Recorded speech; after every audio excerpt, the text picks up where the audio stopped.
র্যাবের নতুন নাম স্পেশাল ইন্টারভেনশন ফোর্স SIF। বদলে যাচ্ছে এলিট বাহিনীর পোশাকও। সচিবালয়ে ব্রিফিংয়ে স্বরাষ্ট্র উপদেষ্টা জানান, রাষ্ট্র সংস্কারের অংশ হিসেবেই এই পরিবর্তন। বলেন, শীঘ্রই এ বিষয়ক প্রজ্ঞাপন জারি করা হবে।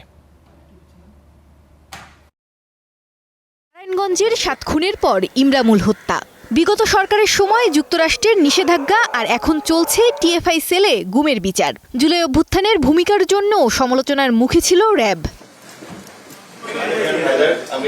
এসব বিতর্ক থেকে বাহিনীটিকে বের করে আনতেই অবশেষে এর নাম পরিবর্তনের সিদ্ধান্ত নিল সরকার। স্বরাষ্ট্র উপদেষ্টা বলছেন, সংস্কার কাজের ধারাবাহিকতার অংশ হিসেবেই এই উদ্যোগ।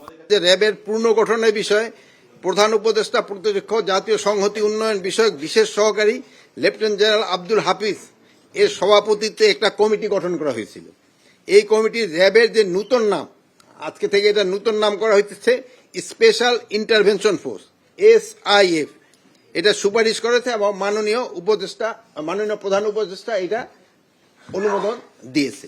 সচিবালয়ে এই ব্রিফিংয়ে অবৈধ অস্ত্র উদ্ধার নিয়ে আইন শৃঙ্খলা বাহিনীর তৎপরতার কথাও জানান জাহাঙ্গীর আলম চৌধুরী।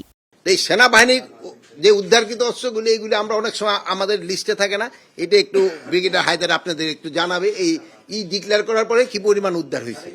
এর আগে কোস্টগার্ডের এক অনুষ্ঠানে যোগ দিয়ে স্বরাষ্ট্র উপদেষ্টা জানান, এবারের নির্বাচন অতীতের যে কোনো বারের তুলনায় বেশি গ্রহণযোগ্য হবে। অস্ত্র সহিংসতা চ্যালেঞ্জ হবে না।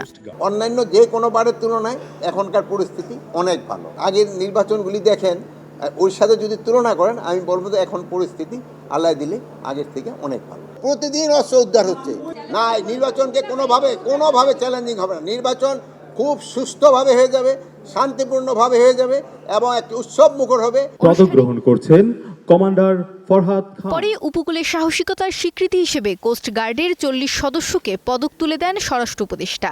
জানান, ভোটের সময়ও প্রস্তুত থাকবে বাহিনীটির 3000-এর বেশি সদস্য। জন্য কিন্তু অনেক কাজ করে। মৌমিতা মৌ, স্টার নিউজ, ঢাকা।